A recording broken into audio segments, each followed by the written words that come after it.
In the Viking Age, legends were carved not only in stone, but also in blood. Families were bound together by loyalty, yet torn apart by rivalry. Among the countless sagas of warriors, raiders, and kings, one tale stands out for its intensity and tragedy: the story of Rusla, the Red Maiden. She was a pirate queen whose courage and ambition made her a feared name across the seas. But her greatest enemy was not a rival clan or a foreign king. It was her own brother, Tesondus. Their story, preserved in the pages of the Gesta Danorum, a medieval chronicle written by Saxo Grammaticus in the 13th century, tells of loyalty broken, of pride leading to downfall, and of a fateful encounter where bloodkin turned to bitter foes. Who was this mysterious female Viking pirate? How did her ambition clash with that of her brother? And why does her tale continue to fascinate historians and storytellers today? This is the saga of Rusla, the Red Maiden, and her deadly encounter with Tesondus. Who was Rusla, the Red Maiden? Rusla, often remembered as the Red Maiden, is one of the rare but powerful figures in Viking lore who defied the expectations of her time. While Viking society was undeniably patriarchal, the Norse sagas and chronicles leave us glimpses of women who took up arms, commanded ships, and carved their names into history. Rusla was among them. She was described as a fierce warrior who earned her epithet Red Maiden, not merely from her appearance, but from the bloodshed that followed her wherever she sailed. Some accounts portray her as a pirate queen who led fleets in daring raids across the seas, striking terror into her enemies. Her name carried weight, a mixture of awe and fear, and she became a living legend in the Norse world. Unlike many Viking women who wielded influence behind the scenes through family alliances, inheritance, or trade, Rusla stepped directly into the male-dominated arena of battle. She chose the sword over the spindle and the sea over the hearth. This choice not only set her apart, but also made her story unique among the Viking sagas. But Rusla's tale is not one of triumph alone. The chronicles hint at her volatile personality, proud, ambitious, and unwilling to bow to anyone, even to those bound to her by blood. This pride would become both the force that built her reputation and the seed of her destruction. To truly understand Rusla, however, we must turn to the Gesta Danorum, the medieval chronicle that preserves her story. It is within those pages that her fateful conflict with her brother Tesondus is revealed, painting a picture of sibling rivalry more dangerous than any foreign foe. The source: Saxo Grammaticus and the Gesta Danorum. The story of Rusla and her brother Tesondus would likely have been lost to time if not for one of medieval Denmark's most ambitious works, the Gesta Danorum. Written in the 13th century by Saxo Grammaticus, a Danish cleric and historian often referred to as Saxo the Literate. This chronicle is one of the most important sources for Norse history, legend, and myth. The Gesta Danorum is divided into 16 books. The first 9 blend Norse mythology with semi-legendary history, weaving tales of gods, heroes, and early rulers. The final 7, however, shift into the medieval period, grounding the narrative more firmly in recorded events. Within this vast work, Saxo preserves not only the deeds of kings and warriors, but also the unusual story of Rusla and Tesondus. Why was Saxo's account so significant? In an age when oral tradition carried most of the cultural memory of the Norse, Saxo committed these tales to writing in Latin, ensuring they would outlast the fading voices of skalds and storytellers. His chronicle became a bridge between the mythic world of the Viking Age and the emerging medieval kingdoms of Northern Europe. Yet, as with many medieval sources, Gesta Danorum mixes history with legend. Historians debate how much of Rusla's story is factual and how much has been colored by myth, exaggeration, or moral lessons of the time. Still, the fact that Rusla's name endures through Saxo's words speaks to her impact. She was memorable enough, or fearsome enough, to warrant mention in one of the great chronicles of the North. And within this text, the seeds of her tragic fate are revealed. Her relentless pursuit of power, and her inevitable clash with her own brother. Rusla's rise to power. To understand the tragedy of Rusla's end, we must first look at the heights she reached. Rusla's rise was anything but ordinary. In the Viking Age, women did wield influence, but often indirectly, through marriage alliances, family networks, or control of estates. Few chose the sword and sea as their domains.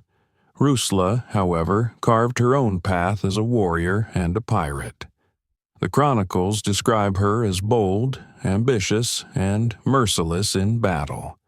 She did not wait for inheritance or the protection of a husband to secure her power.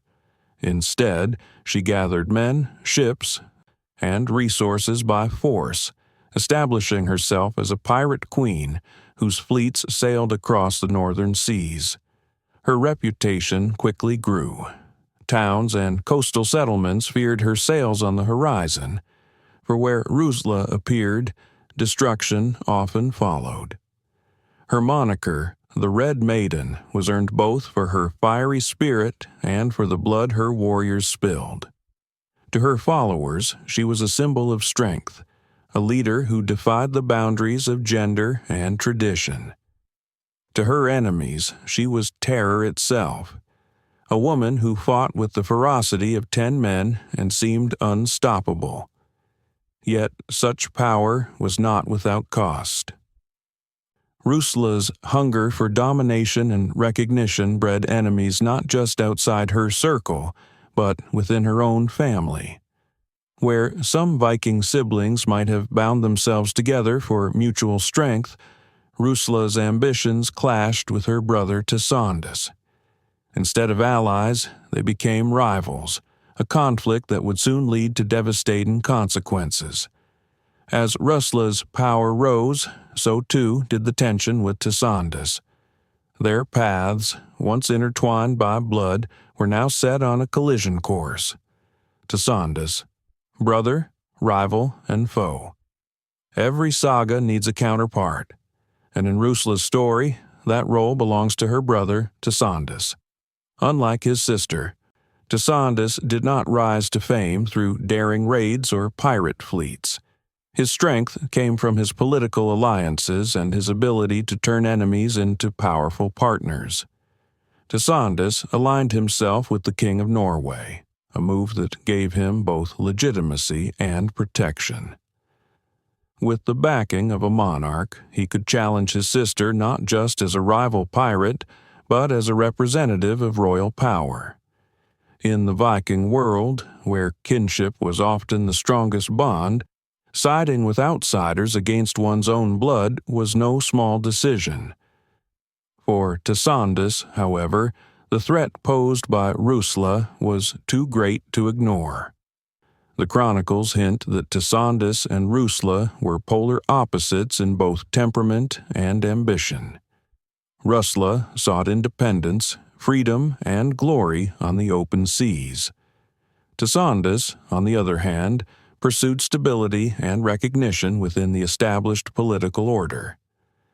Their conflict was not just personal, it was ideological. One represented defiance and the untamed power of the Viking spirit. The other symbolized the slow but inevitable shift toward centralized rule and royal authority. What began as a sibling rivalry grew into open hostility, For Tesondus, defeating Rusla was not only a matter of family conflict but also of survival. As long as she lived and raided unchecked, his own influence would remain in jeopardy. For Rusla, Tesondus's alliance with foreign rulers was seen as a betrayal, a rejection of blood ties in favor of submission to outsiders. The stage was set for confrontation. Brother and sister, once bound by the same lineage, now faced each other as mortal enemies. Their clash would not end in reconciliation, but in blood. The fatal encounter, Rusla versus Tesondus. The rivalry between Rusla and Tesondus could not remain in words or distant threats forever. It was inevitable that the siblings would meet in open battle, and when they did, the outcome would be decisive. According to Gesta Danorum, Tesondus, bolstered by his alliance with the King of Norway, gathered forces strong enough to challenge Rusla's pirate fleet. The clash between them was fierce and unrelenting. Rusla, true to her reputation, fought with unmatched ferocity. She commanded her warriors with precision and charged into combat with the same fearlessness that had made her legendary. But Tesondus had the advantage of numbers, strategy, and political support. While Rusla embodied raw Viking power, Tesondus represented the growing influence of structured military and royal authority. Slowly, the tide of battle turned against the Red Maiden. The chronicles recount that Rusla was eventually overwhelmed.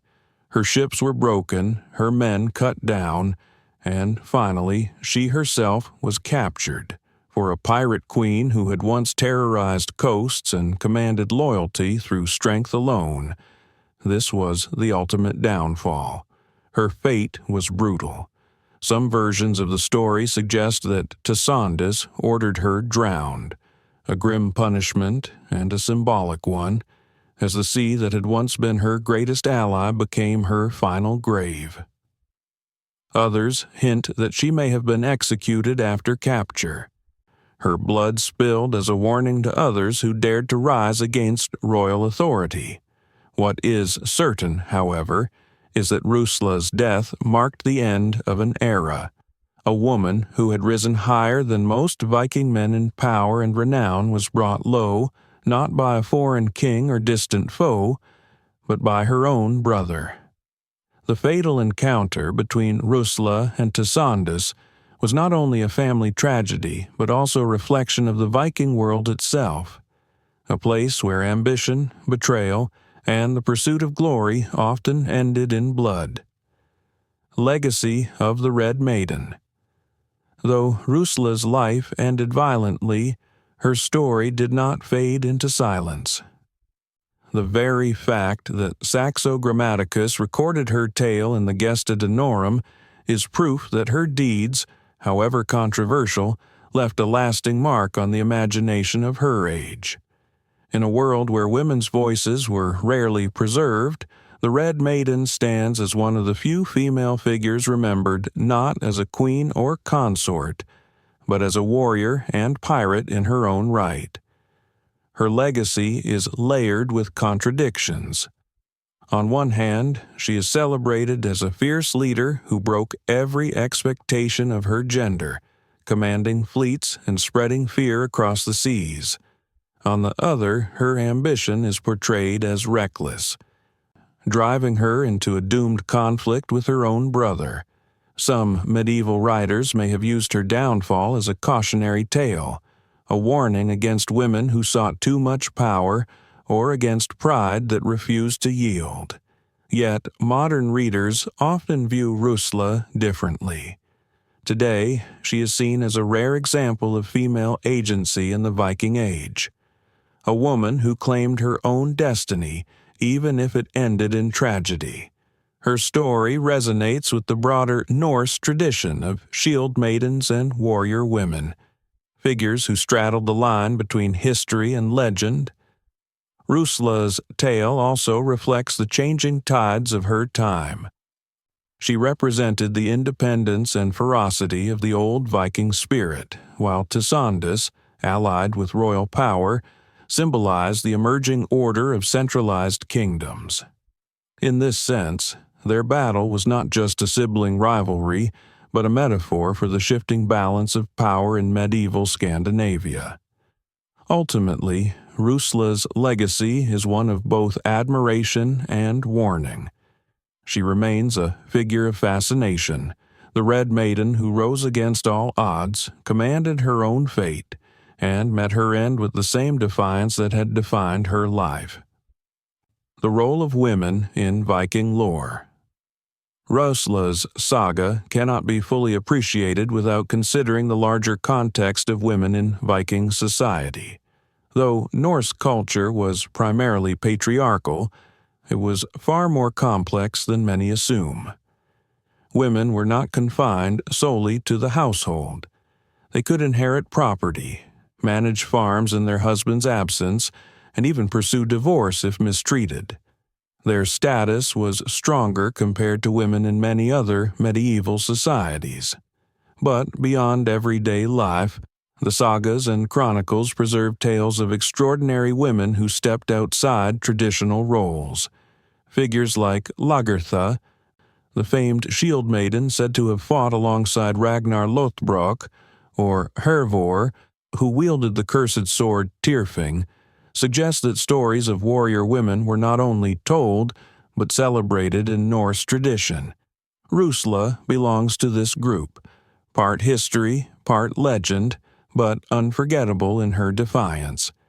However, the presence of women like Rusla was often presented with a double edge.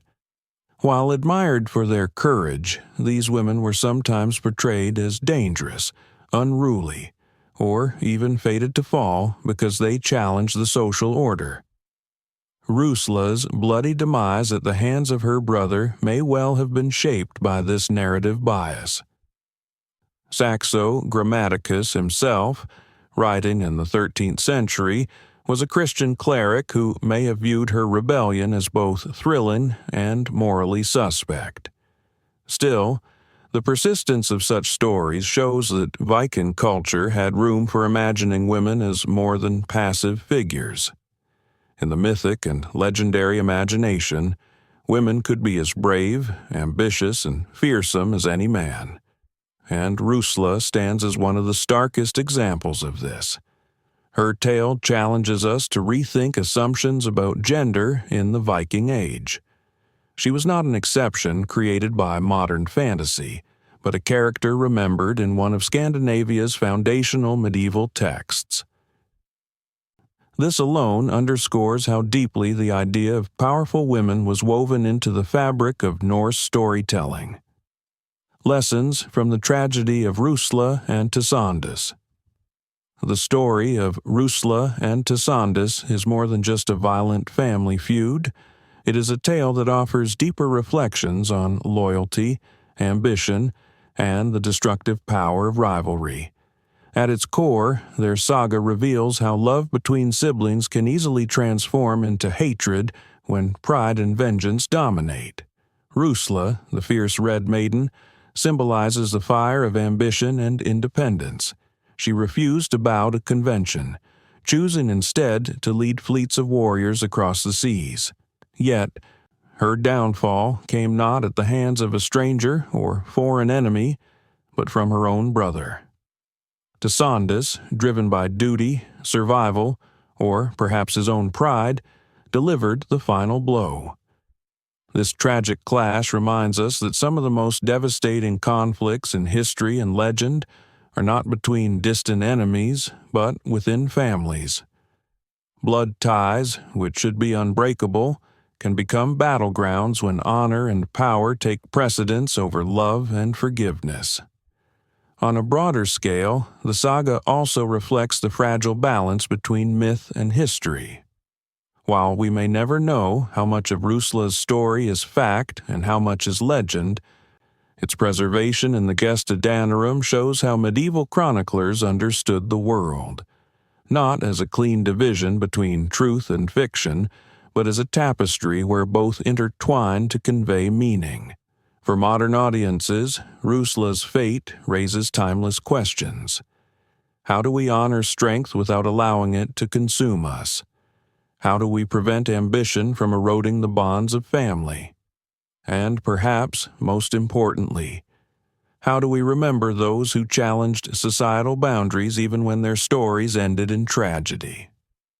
In the end, Rusla's death is not merely a cautionary tale. It is also a testament to her defiance. She dared to live beyond the expectations of her time, carving her name into history and legend alike. Though her life ended in blood, her story endures, reminding us of the thin line between heroism and downfall. Conclusion: Rusla's legacy in Viking, history and legend. The tale of Rusla, the Red Maiden, may be veiled in legend, yet her story has left a lasting mark on the cultural memory of the Viking Age. She stands as one of the rare examples of a female warrior and pirate whose deeds were preserved in medieval chronicles, even if colored by myth. Her fierce independence and leadership shattered the expectations of her era. In a world where power was overwhelmingly held by men, Rusla carved out her place with sword and ship, commanding loyalty, fear, and respect. Though her life ended at the hands of her own brother Tesondus, the very fact that her name still resonates today demonstrates the power of her legend. Historians and storytellers alike debate whether Rusla was a real Viking pirate or a symbolic figure crafted by Saxo Grammaticus to illustrate themes of ambition and tragedy. Yet, whether fact or fiction, her story highlights the complexity of Viking culture, a society that could both revere fierce warriors and record cautionary tales about the dangers of unchecked pride. Rusla's legacy is also tied to the broader tradition of Norse sagas, where history and mythology intertwine. Like the gods and heroes of Norse legend, she embodies human strength, flaws, and fate. Her confrontation with Tesondus remains one of the most striking examples of how sibling rivalry could escalate into deadly conflict, a theme as ancient as human civilization itself. Today, Rusla's story inspires curiosity about women in Viking history, a topic that continues to grow in scholarly research. Archaeological findings suggest that women did sometimes take up arms and even lead in Viking society. Rusla, whether real or imagined, represents this spirit of defiance and resilience. In the end, the Red Maiden reminds us of the duality of legend. She is both a symbol of empowerment and a warning of the destructive potential of vengeance. Her saga invites us to reflect on the fine line between glory and ruin, family and enmity, myth and reality. And so, the story of Rusla endures, a fierce flame from the Viking Age, echoing across centuries, ensuring that the Red Maiden's name will not be forgotten.